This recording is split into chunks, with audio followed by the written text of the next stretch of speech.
Hare Krishna. We are continuing our Shravanam Smaranam series by remembering the Mahajanas. Last few weeks we discussed on the shloka Srimad Bhagavatam, 6th canto, 3rd chapter, 20 and 21st shlokas. These are the Yamaraja's instructions. Context is story of Ajamila, where Yamaraja is telling his messengers who are the 12 Mahajanas whose footsteps we should follow. So today we will discuss about one of those exalted personalities, that is Shambhu, that is Shiva, particularly in view of last Thursday or Wednesday, on which Shivratri was celebrated. I will repeat that shloka of Srimad Bhagavatam, 6th canto, 3rd chapter, 20th and 21st shloka, and then we will do another important shloka which basically gives a very nice explanation of the difference between Vishnu Tattva and Shiva Tattva, which is very often discussed, debated, and a lot of literature is also available in this context, quoting various Vedic and various scriptural sources. Srimad Bhagavatam, 6th canto, 3rd chapter, 20th and 21st shlokas. Swayambhur Narada Shambhu Kumara Kapilo Manu Prahlado Janako Bhishmo Balirvaya Sakhirvayam Dvadishaiti Vijanimo Dharmam Bhagavatam Bhataha Guhyam Vishuddham Dhurbodham Yam Jnatva So here Yamaraja is telling about these 12 great Mahajanas and linking them with the principle of religion, that is Bhagavata Dharma, even though which is Guhyam, Vishuddham and Durbodham is confidential but difficult to obtain, but one who is fortunate, who gets that, he gets a very easy access to progress in the path of devotional service. So one among them is Shambhu, Swayambhur, that is Brahma, about which we have discussed last week, Narada, about whom we will be discussing next week, and Shambhu is a person about whom we will discuss in this post. So in Brahma Samhita, in the prayers of Brahma, in the 5th chapter, 45th shloka, there is a very good shloka which basically explains the difference between Vishnu Tattva and Shiva Tattva. Kshiram yatha dadhi vikara vishesha yogat sanjayate nahi tatha prutagasti heto yam shambhutam api tatha samupaiti karyad Govindamadi Purusham Tamaham Bhajami. Here in this verse, Brahma is describing with an analogy Kshiram, milk, and yogurt. He is comparing Vishnu with milk and Dadhi is with curd with Shiva. And based on a transformation that happens to milk, curd is formed. And the purpose of milk and the purpose of curd are quite different, but even though in effect they are not same, at the same time they are different.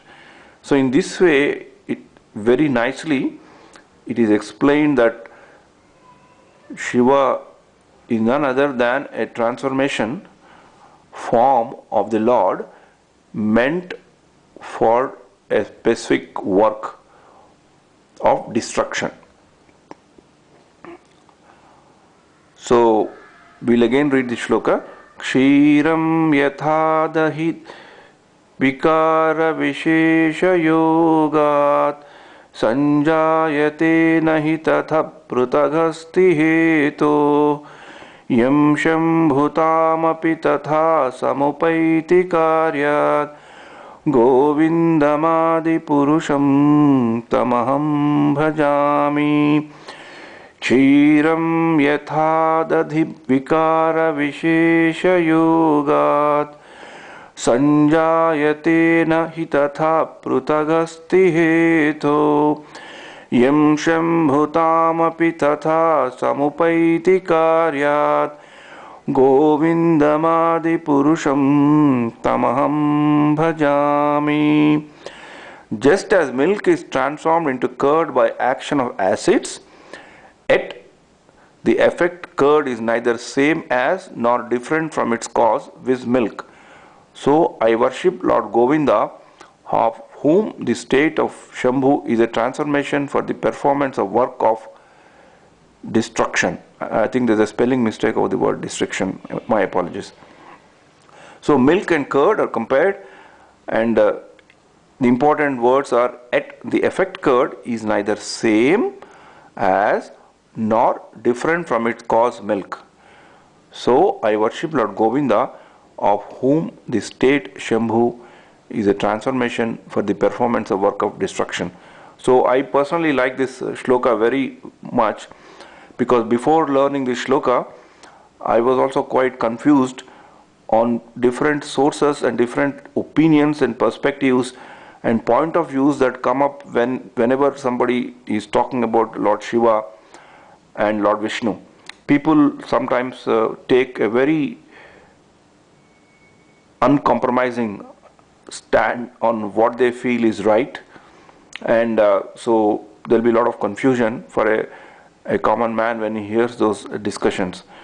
So this shloka has actually opened my eyes to clearly understand the position and the difference and the commonality and the purpose for which Lord Shiva is understood as a transformation for a specific performance of a work of destruction when the cosmic evolutionary yuga cycle ends and there's a pralaya at the end of the Kali Yuga. And from a Vaishnava Acharya's understanding point of view, Lord Shiva has a very, very, very exalted position in the place of hierarchy of Vaishnavas. He is regarded as the topmost Vaishnava, and he is always known and seen to be meditating on his Rudraksha beads, on the form of Sankarshana, on the form of the Lord in the Sankarshana form, and he is always kind to those devotees who wants to get into the path of devotion. And for some devatas or even some great personalities who wanted to achieve material power also, he was quite encouraging, and that's the reason why some of these asuras used to pray to Lord Shiva to get extraordinary powers, which they thought after getting they can compete with Lord Vishnu. Shiva was known as Asutosh, that means who can be pleased easily, and he used to give those boons to those people to satisfy their desires.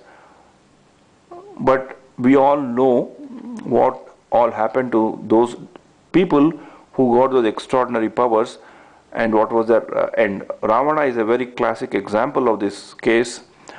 Even though Lord Shiva used to give such kind of boons to people to make them powerful to fulfill their desires, but he never ever came to save them in the end.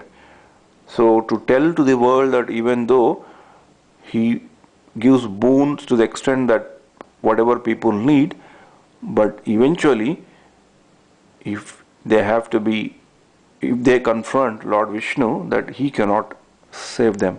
They have to face the consequences of that. So in that way, whenever we remember Shiva, we remember in an extreme mood of devotion, extreme mood of respect, that even though Lord Shiva had such a great qualities, he also personified what is renunciation and what is sense control. That's why he is also called Dhiraha. He had a very great control over his senses. And a person who is so dear to Lord, and in his conversations with Parvati in Padma Puran, he gave us some phenomenal instructions which will help us in the path of devotion. One which is my top favorite is also known by acharyas as golden rule of bhakti. Smartavya satatam Vishnor Vismartavya na jatu chit Sarve vidhi nishedasyor etayoreva kinkaraha. Always remember Vishnu, never forget Vishnu, and all the rules and regulations are just nothing but subservience of the two fundamental principles which are stated above.